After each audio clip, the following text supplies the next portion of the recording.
They're coming. They are everywhere. You're still here. Leave now. You shouldn't be hanging around here. Otherwise they'll find you. Modern horror gaming is completely different from what the genre used to be decades ago, especially after the rise of first-person psychological games in the last 10 years. Some people say the genre has declined and the past is the golden era, while others say that horror gaming is now more mainstream than ever and much more creative. I personally stand in the middle, and I feel that all generations have ups and downs, and there's incredible stuff to say about horror gaming now and then. However, there are certain games from the older generations that simply seem like ancient history, and no one remembers them today, whether because they're too old or because they passed by without making a big buzz.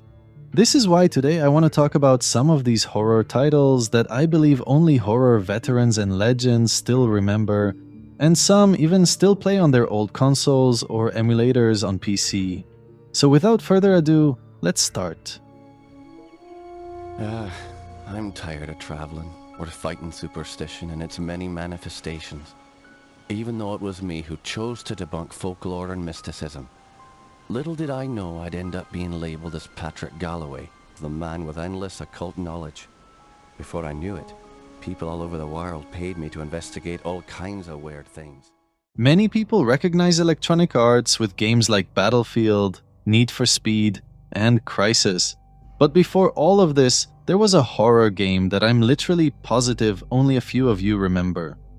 This game is Clive Barker's Undying, and it's a first-person horror shooter that came out in 2001 exclusively for PC, which means console players at that time were not invited to the party.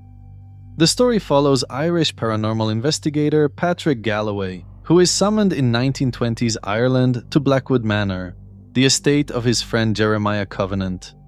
Jeremiah believes his siblings have been corrupted by dark forces and are now haunting the place as monstrous beings. However, as Patrick investigates the Blackwood Manor and the surrounding grounds, he uncovers a sinister plot involving ancient rituals, forbidden knowledge, and a powerful entity known as the Undying King. The investigator Patrick understood that the family engaged in a ritual they thought was just a game in their childhood, but it basically led to a curse upon them. The gameplay here combines exploration, puzzle solving, and combat that involves traditional firearms and occult tools to dispatch the monstrous creatures that roam the manor.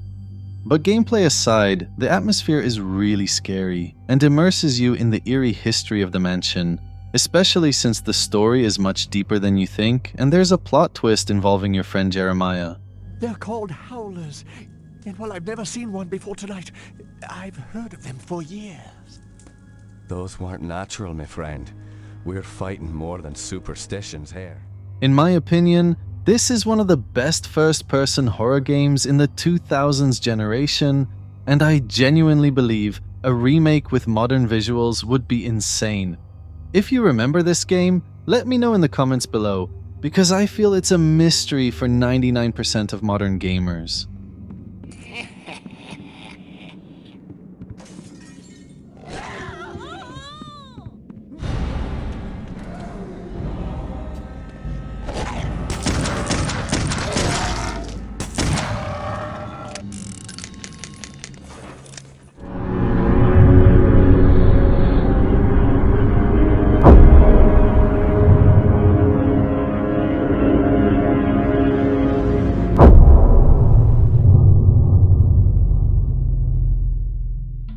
Cubus 22 is one of those games that PC gamers know about more than any other group of gamers. This Turkish survival horror game was an impressive option for Resident Evil fans who wanted to play something different back in the 2000s. The game is set in 2006, when a mysterious cult led by a bizarre man has taken control. Not only that, but strange creatures called Maduns are plaguing the city in Istanbul. You take control of 3 characters: a Turkish soldier called Demir, a woman called Ebru, and the mysterious Inzar. Together, you fight the cult, battle the monsters, and uncover the connection between these threats to find a solution once and for all. You'll switch between the three characters, each with their own abilities. Demir relies on firearms, Ebru uses other weapons and close combat, and Inzar utilizes magic and martial arts. You can also expect to solve puzzles, explore creepy environments, and blast your way through hordes of enemies. Even though 2006 was a year full of incredible stuff in gaming, I personally think Caboose 22 managed to leave its mark on many people, including me at the time.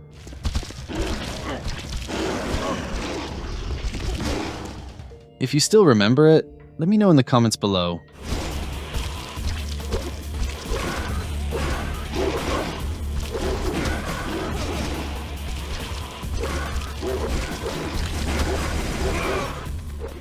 You've been prepped and disarmed. Do you have anything to declare before execution, Dr. Holliday? No, I'm ready. Very well. Enter through the gate on your right when it opens.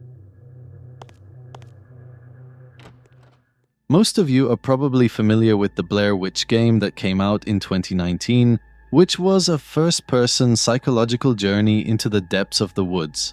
However, I have a strong feeling that many of you don't remember that 24 years ago there was a game called Blair Witch Rustin Parr, and it's basically a completely different experience and perspective.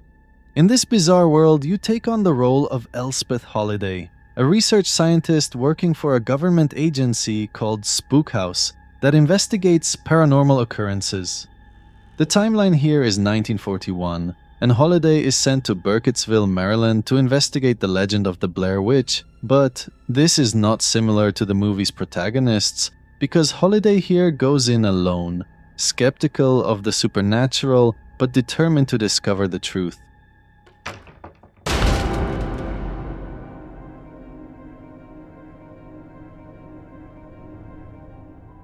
The story revolves around the real-life disappearance of children in Burkittsville in the 1940s, supposedly at the hands of a hermit named Rustin Parr. Reports say that Rustin abducted the 8 children and murdered 7 of them in his basement without a clear motive or goal. Rustin said that he was under the influence of otherworldly forces when he committed these murders. And this is why your main mission here is to guide Holliday and investigate the place to confirm if this is true or not. You're going to get yes. You cannot hide. Run, little girl. The entire walkthrough is split into 4 days, and you need to go through each one of them to reach a conclusion. It's honestly a mystical and atmospheric horror experience that relies mostly on story and narrative to make you scared. I don't know if anyone still remembers it beside me and the developers who made it, but I would really love to know in the comments below if you're familiar with it.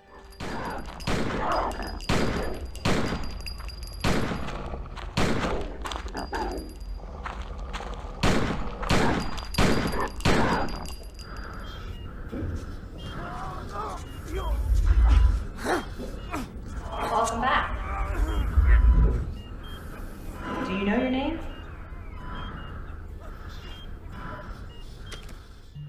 In order to be someone who remembers this game, you have to be a person who's been isolated from society for the last 20 years and lives alone somewhere in the realm of darkness, because the Dementium games are definitely not for the large public.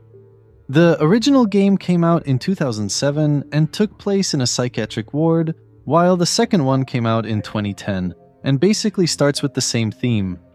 The protagonist here is William Redmore. He awakens in the Bright Dawn Treatment Center with no memory of how he got there, but as he explores the asylum, he begins to experience disturbing hallucinations. The player must solve puzzles, fight off enemies, and uncover the secrets of the asylum in order to escape. This franchise in general is known for its disturbing atmosphere and psychological horror elements, as it features a variety of nightmarish creatures as well as discomforting imagery and sound effects. The game has something similar to a sanity meter, because the reality around you changes sometimes when you experience stress or violence, which leads to even more severe hallucinations. You can expect exploration and puzzle solving here, but the combat is also intense, and the enemies are diverse and reflect the twisted reality you're going through. The game was initially released exclusively for the Nintendo DS, but 3 years later, a remastered version came out for PC.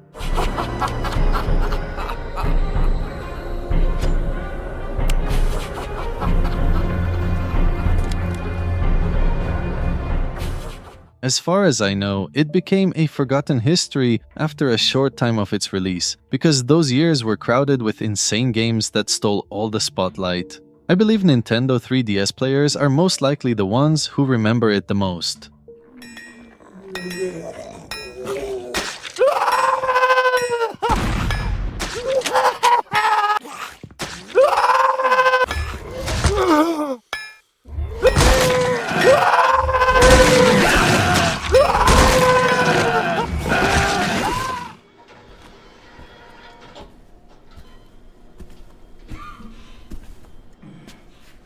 Hey, wake up.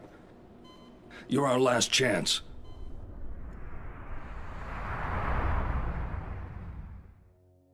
I kept this one for last because it's seriously a hidden gem and an experience that was ahead of its time, even though it didn't catch much attention.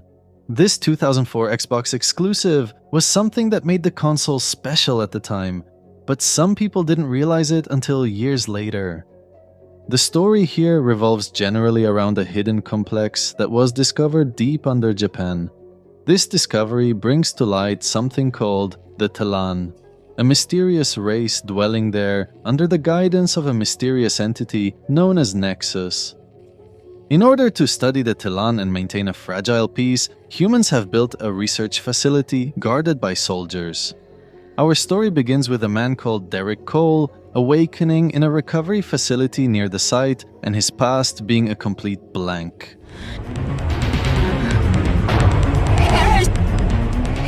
The reason for this is an injection of Talangan, a strange fluid derived from Talan with unforeseen effects on humans.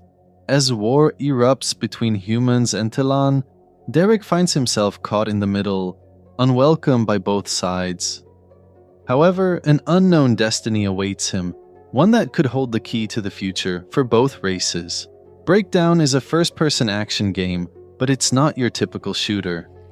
While Derek has access to firearms, the core combat revolves around mastering melee moves and combos. Think of it as a first-person fighter, but what truly sets Breakdown apart is its focus on realistic physical interaction with the environment.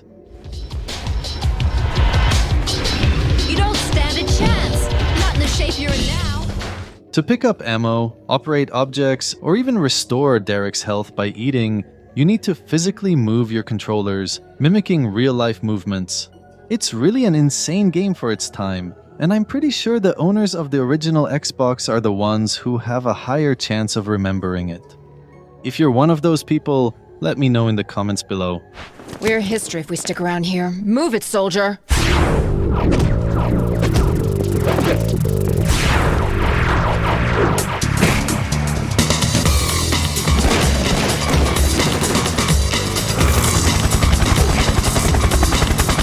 Open Pandora's box and release only hope. Success of this mission's more important than our lives. I doubt that your knowledge is based on reality. Wake up! Okay guys, these were 5 games that I have a feeling many of you have never heard of, or at least that's what I think. I know that some of you might be familiar with them, especially if you belong to the older generation, but I still believe these titles are far from being mainstream if we compare them to the big ones.